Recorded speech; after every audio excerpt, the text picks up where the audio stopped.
Hello दोस्तों, मैं हूँ अनुष्का और स्वागत है आपका इंडी वर्ल्ड एंटरटेनमेंट के एक नई वीडियो में।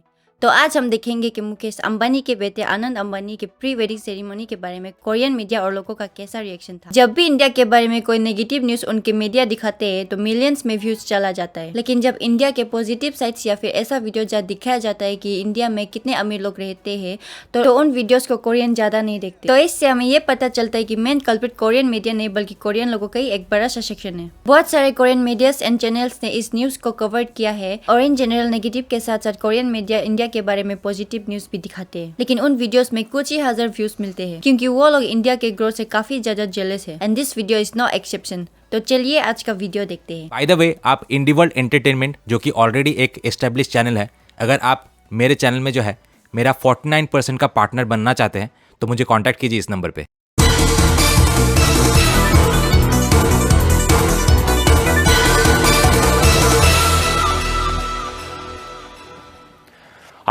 एशिया की सबसे धनी व्यक्ति और रिलायंस इंडस्ट्री के चेयरमैन मुकेश अंबानी ने अपने सबसे छोटे बेटे की प्री वेडिंग इवेंट में कई सारे सेलिब्रिटीज को इनवाइट किया। ये शादी का प्री इवेंट 3 दिनों तक चला था और ये कहा जा रहा है कि इसकी लागत लगभग 160 बिलियन वॉन से भी ज्यादा था।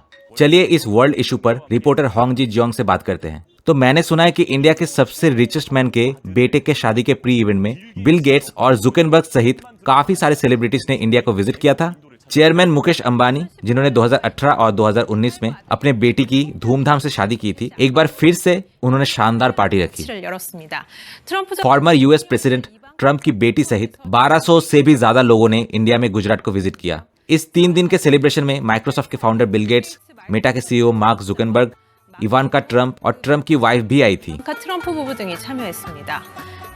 एयरपोर्ट, जिसे नॉर्मली डोमेस्टिक एयरपोर्ट के रूप में ऑपरेट किया जाता था, उसे इन इंटरनेशनल सेलिब्रिटीज तथा गेस्ट को वेलकम करने के लिए टेम्पोररीली एक इंटरनेशनल एयरपोर्ट में बदल दिया गया। पूरा इवेंट एक से बढ़कर एक गेस्ट से भरे हुए थे। अंबानी की वाइफ ने कहा कि वो चाहती थी कि ये शादी इंडियन कल्चर को ट्रिब्यूट हो। नीता अंबानी ने कहा कि मेरे सबसे छोटे बेटे अनंत और राधिका की शादी के लिए मेरे 2 इम्पोर्टेंट ख्वाहिश थी। फर्स्टली, मैं अपने इंडियन रूट्स को सेलिब्रेट करना चाहती थी और सेकेंडली, मैं चाहती थी कि ये इंडियन आर्ट और कल्चर के प्रति एक ट्रिब्यूट हो। इस शादी को सेलिब्रेट करने के लिए चेयरमैन अंबानी एक हिंदू टेम्पल कॉम्प्लेक्स भी बना रहे हैं।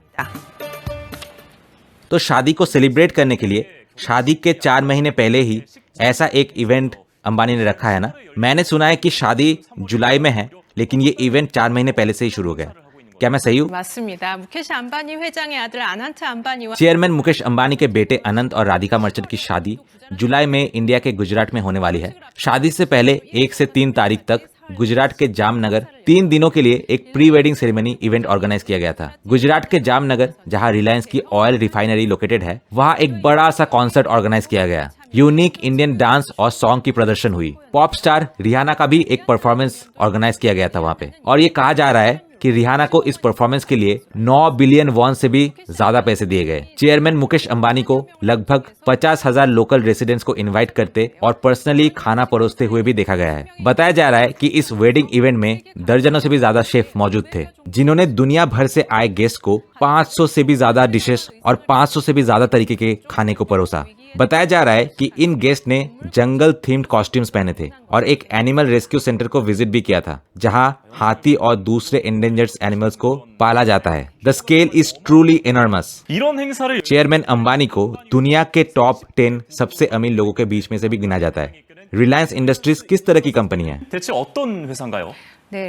रिलायंस इंडस्ट्री एक ग्रुप है जो इंडिया की सबसे बड़ी पेट्रोकेमिकल कंपनी और टेलीकम्युनिकेशन कंपनी का मालिक है। फोर्ब्स के अनुसार चेयरमैन अंबानी की वेल्थ 110 बिलियन डॉलर से भी ज्यादा है, जो कि हमारे कोरियन मनी में 155 ट्रिलियन वॉन से भी ज्यादा है। कहा जाता है कि पर्सनल वेल्थ के मामले में वो दुनिया के टॉप 10 लोगों में शामिल है। रिलायंस इंडस्ट्रीज ने टेक्सटाइल इंडस्ट्री के बेस पर पेट्रोकेमिकल फील्ड में भी अपना बिजनेस बढ़ाया और बाद में टेलीकम्युनिकेशन बिजनेस को एंटर किया और इंडिया की सबसे बड़ी कंपनी बन गई।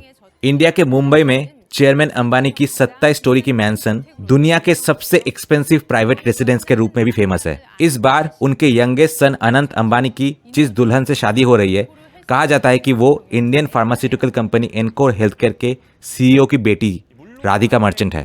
तो क्या कारण है कि दुनिया भर के सारे बड़े बड़े सेलिब्रिटीज को इस शादी के प्री इवेंट में बुलाया गया? अंबानी बस बुलाते हैं और दुनिया भर के सेलिब्रिटीज बस यूं चले आते हैं, क्या ये उनके बिजनेस के कारण होता है? इंडिया में लोग कई दिनों तक चलने वाले शानदार वेडिंग पार्टी से अपने वेल्थ का प्रदर्शन करते हैं, अपने वेल्थ का शो ऑफ करते हैं। Indian steel company Arcelor Mittal की शादी पर भी 100 बिलियन वन से भी ज्यादा खर्चा किया गया था और 2024 में सहारा ग्रुप के चेयरमैन के बेटे के शादी में भी 10,000 से भी ज्यादा गेस्ट को इनवाइट किया गया था। चेयरमैन अंबानी की बेटी ईशा अंबानी की शादी में भी पॉप स्टार बियॉन्से ने कॉन्ग्रेचुलेटरी परफॉर्मेंस दिया था और former US secretary of state Hillary Clinton ने भी विजिट किया था। उनके बेटी का हस्बैंड एक दूसरे इंडियन ग्रुप प्राइमल ग्रुप के चेयरमैन का बेटा था। Farmer British prime minister Tony Blair और दूसरे लोग 2019 में उनके बेटे के शादी में शामिल हुए। ऐसा लगता है कि इंडिया के वर्ल्ड टाइकून्स जब अपने शादी को सेलिब्रेट करते हैं तो ये सेलिब्रिटीज इंडिया में इसीलिए आते हैं क्योंकि इंडिया की मार्केट वैल्यू काफी ज्यादा है। नेशनल स्टैटिस्टिक्स के अनुसार इंडिया की पॉपुलेशन 1.4 बिलियन से भी ज्यादा है, जो इसे चाइना को पीछे छोड़ते हुए दुनिया की सबसे ज्यादा पॉपुलस कंट्री बनाती है। 2021 से पिछले साल तक इंडिया की इकोनॉमिक ग्रोथ 6% के रेंज में रहा है। दूसरी ओर लेबर कॉस्ट अभी भी काफी कम है। इसीलिए हुंडई मोटर्स और सैमसंग इलेक्ट्रॉनिक्स जैसे बड़े बड़े कोरियन कंपनीज के हेड्स भी इंडिया विजिट करने के लिए भागते रहते हैं। सैमसंग के चेयरमैन ली जे ह्योंग, जो अंबानी के सभी बच्चों के वेडिंग सेरेमनीज में शामिल हुए थे, उनके जुलाई में शादी अटेंड करने की उम्मीद है। ऐसा लग रहा है कि इस वेडिंग पार्टी का यूज दुनिया भर में बिजनेसेस और इंडिया में अपने बिजनेसेस को फैलाने वाले कंपनीज के लिए एक मीटिंग प्लेस के रूप में किया गया था।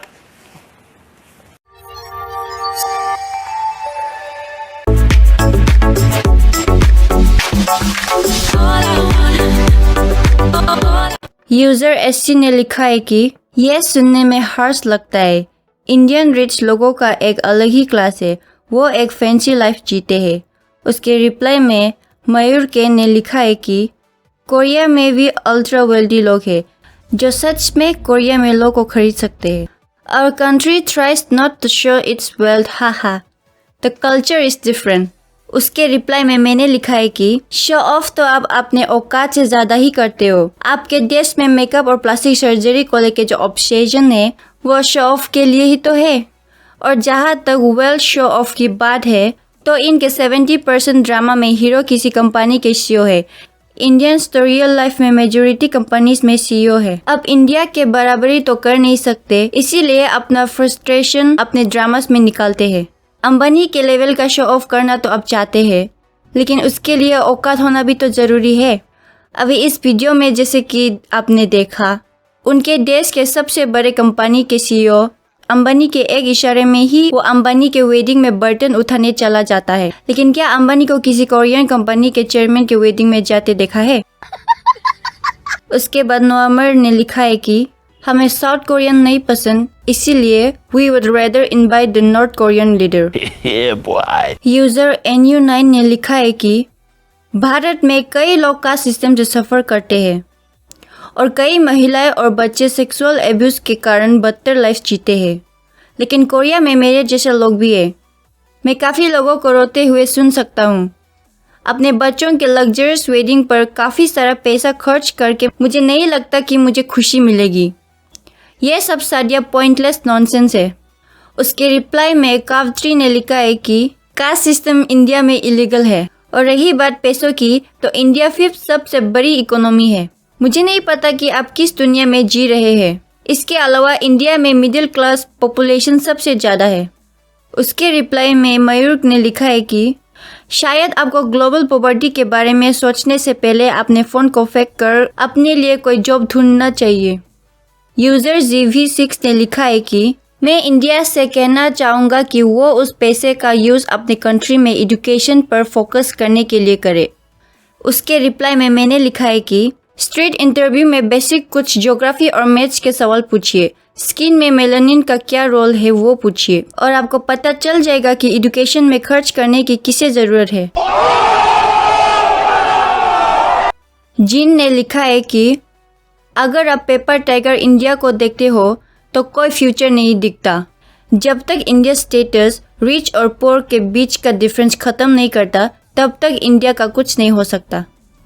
उसके बाद गोयंगसी ने लिखा है कि मुझे समझ नहीं आता कि एक वेडिंग पे 200 बिलियन वॉन क्यों खर्चा किया गया। क्या यह सेरेमनी पूरे साल चलेगी? भले ही अब इसे कितना ज़्यादा कैपिटलिज्म क्यों ना कहे, लेकिन क्या यह बहुत एक्सपेंसिव नहीं है? उन्होंने रिहाना को कंग्रेचुलेटरी सॉन्ग के लिए 10 बिलियन वॉन दिया, लेकिन वो उन पैसे का यूज़ उन बच्चों को डोनेट करने के लिए नहीं करते जो गंगा नदी के किनारे रहते हैं।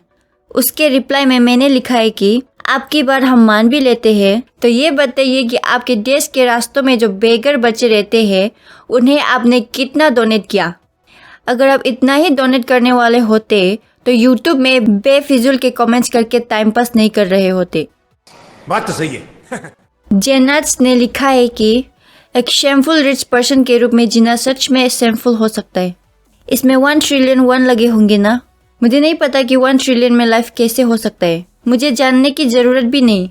उसके बाद विथिंग ने लिखा है कि भारत गरीब के लिए सबसे खराब देश है और भारत के अमीर लोग गरीब के लिए सबसे खराब है। उसके बाद यूज़र QS ने लिखा है कि यह सिर्फ इंडिया में ही पॉसिबल है। उसके बाद यूज़र OX ने लिखा है कि सिर्फ रिहाना के कंग्रेचुलेशन सॉन्ग के लिए 12 बिलियन वन दिया गया। It's crazy. हाई ने लिखा है कि वैसे मुझे लगता है कि ये अमेजिंग है कि इंडिया में आप 0 से स्टार्ट करके भी इस लेवल पे जा सकते हैं। उसके बाद यूज़र JC ने लिखा है कि पॉवर्टी मेरे लिए काफ़ी मुश्किल है, इसलिए अपने कंट्री में मेरे नेबर्स के लिए दान करें। उसके बाद यूरी ने लिखा है कि कहते हैं कि उनके पास 100 ट्रिलियन वन से ज़्यादा वेल्थ है, लेकिन 200 बिलियन वन खर्च करना ये सच में बहुत ज़्यादा पैसा है।